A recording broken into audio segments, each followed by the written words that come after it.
when it comes to cold traffic, they don't really know you.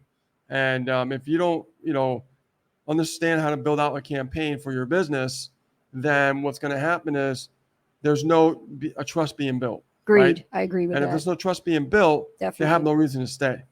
Yeah. Like what we do is we go above and beyond. I mean, we met some great people with solo ads. One of them just off the top of my head is, Stacey Haim. She was amazing. We met her in Hawaii. Remember? Yeah. She came from a solo ad.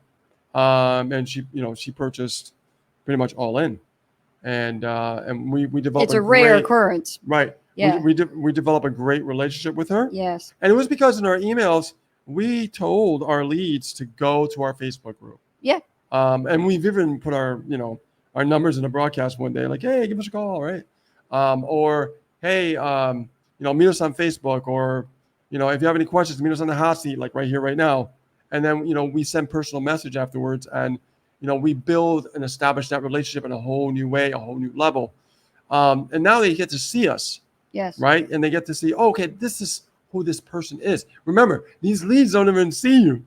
They don't even know who you are. That's right. Right. A picture, man, they could be like, hey, that's probably a fake pic. They don't know. But the more that you get more personal with them, the more you begin that trust factor. Well, they'll start to buy from you because you took it to the next level, right? Not just, an email, right? Create a, bridge page and show yourself on video. Communicate with them, have a conversation with them. And I think that your problem with people actually sticking will be a lot better. And plus, look at the offers too that you're promoting. Some offers have retention problems and other offers don't.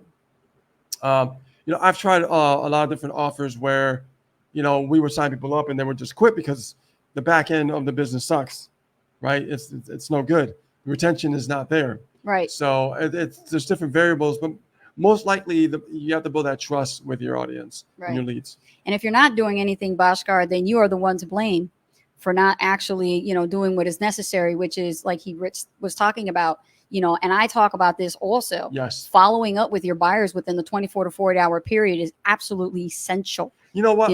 I'm glad you said that because I noticed that, I know a lot of marketers in the industry, and there's one person that comes to mind, and he's from India, just like you. And what happened was he would follow up, and I would look at his emails. And what he would do is once you actually connect and you purchase something from him, he sent you an email to connect with him, right?